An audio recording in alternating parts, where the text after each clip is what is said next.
Hello guys, দেখতে পাচ্ছ আমরা বিরিয়ানি বানাচ্ছি। তো বিরিয়ানি প্রায় অনেকটাই সাজানো হয়ে গেছে, দেখতে পাচ্ছ।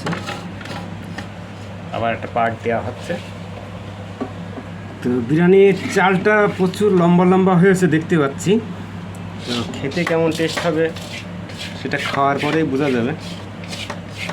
আর এই লেবু নিংড়ে নিংড়ে দেওয়া হচ্ছে, যেহেতু বেশি মাল মশলা এটার বিরিয়ানি না, এটা অল্প মশলার বিরিয়ানি। এটা শরীরের পক্ষে ভালো। অতিরিক্ত মাল মশলা দিলে পেটের প্রবলেম দেখা যায়, তার জন্য আর কি কম মশলা দিয়ে বানানো হচ্ছে। তো দেখতে থাকো ছোট্ট কন্টেন্ট। মাংসের পার্টটা পুরো শেষ হয়ে গেল, এবার লাস্ট ভাত যাবে। এই ভাত কটা দিয়ে দিলে লাস্ট হয়ে যাচ্ছে, অত ঠাসতে হবে না।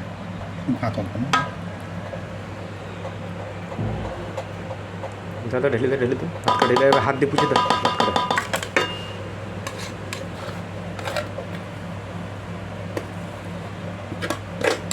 সঙ্গে থাকো, লাস্ট পর্যন্ত দেখাবো একদম। আর খাওয়ার সময় একটা ছোট্ট রিলস আপলোড দিয়ে দেবো। এবার ভাত কটা উপরে ছড়িয়ে দাও।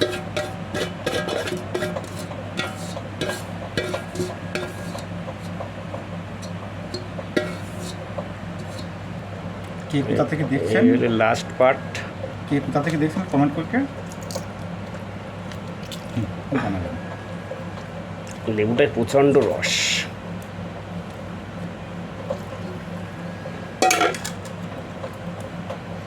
এবার মুখটা জাম করা হবে। আটা চটকানো আছে, খামির করা আছে। খামির দিয়েই বেরেস্তা, ওহো বেরেস্তা ভুলে গিয়েছি। যাও উপরে ছড়িয়ে দাও, আর কি হবে, পুরোটাই ছড়িয়ে দাও। পেঁয়াজের বেরেস্তাটা দিতে ভুলে গিয়েছিলাম। এটাই হয় সম্ভবত, বিরিয়ানি করতে গেলে কিছু না কিছু একটা ভুল হয়। উপরে দিলেই হবে, এক সাইড থেকে কেটে কেটে তুলবো, তখন ও মিক্স হয়ে যাবে।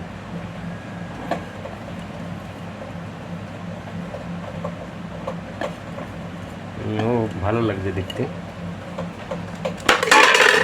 এইবার আটাটা লম্বা করা হবে,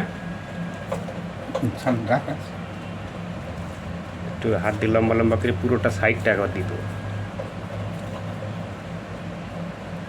এই যে দেওয়া হচ্ছে, চারি সাইডটা এরকম জাম করা হবে, তাহলে ভাবটা বেরোতে পারবে না। আর যখন একটু ঠান্ডা হবে তখন একটা দম ধরা হবে ভিতরে। তো দম বিরিয়ানি এটাইকেই বলে। দম যদি না ধরে তাহলে আর দম বিরিয়ানির মানে কি হলো, এটাই হলো মূল ব্যাপার। আর অল্প একটুখানি বাকি আছে, এটা দিলে হয়ে যায়।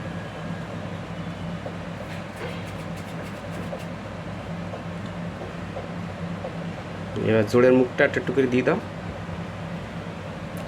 শেষ পর্যন্ত ভিডিওটা দেখার জন্য অসংখ্য ধন্যবাদ।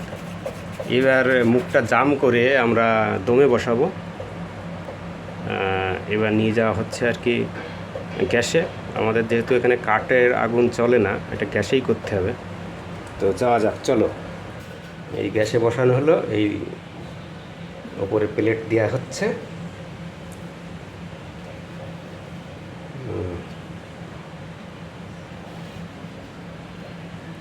দাও, চাপিয়ে দাও। এই স্টার্ট করলাম,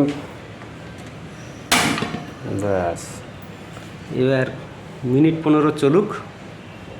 মিনিট 15 চললেই আর কি দমটা বেরিয়ে আসবে।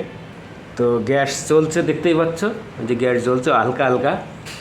আর এরপরে প্রেশার দেওয়া হয়েছে। প্রেশারটা দিলে এই জায়গায় কমই একটুখানি হাত দিয়ে ঠিক করে দাও। তো পরবর্তীতে আরও কিছু ভিডিও জয়েন করবো এর সঙ্গে।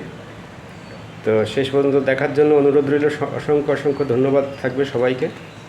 তো বিরিয়ানিটা শেষ পর্যন্ত খাওয়া পর্যন্ত আমরা কি আর কি ভিডিওটা শ্যুট করব। তো এখন আপাতত এইটুকুই, আবার একটু পরেই আরও একটা ভিডিও আসবে। দেখো দম ধরানো কমপ্লিট হয়ে গেছে, এবার এটা খোলা হচ্ছে।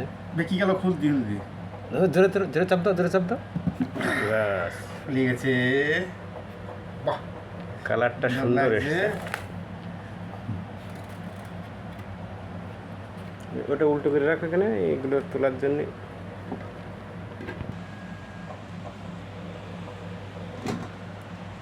দারুণ হয়েছে, বাড়া হবে এখন, তো দেখতে থাকো। দারুণ একটা ঘেরান বেরিয়েছে, তো বিরিয়ানি বাড়া হচ্ছে। এক সাইড দিয়ে কেটে কেটে তুলবো। হ্যাঁ,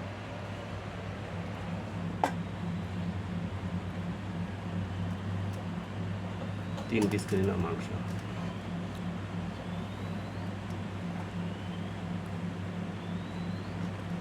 সুন্দর একটা কালার।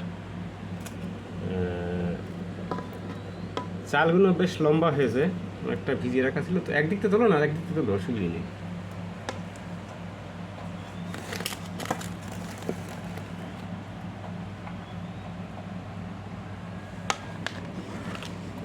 কত সুন্দর একটা কালার।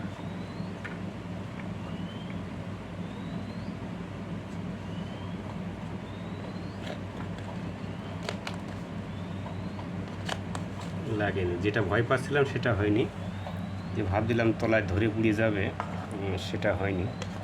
যেহেতু অনেকটাই কম রেখেছিলাম। ওই কড়া মাল আমার দিও না বেশি, করা নেই একটা, ওই তো উঠছে। না হালকা এর বলতে হালকা হোক।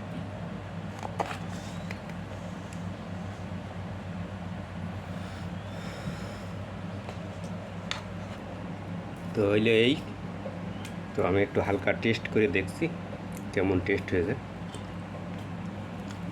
ওয়াও, সুন্দর, ঠিক আছে। উপযুক্ত একদম। এই অল্প মশলা দিয়ে করা তো, এটা পেটের প্রবলেম একদমই হবে না। তো কেমন লাগলো বিরিয়ানিটা অবশ্যই কমেন্ট করে জানাবে। লাগবে এমনি। তো আজকের মতো এখানে বিদায়, রাখি। Tata, bye bye.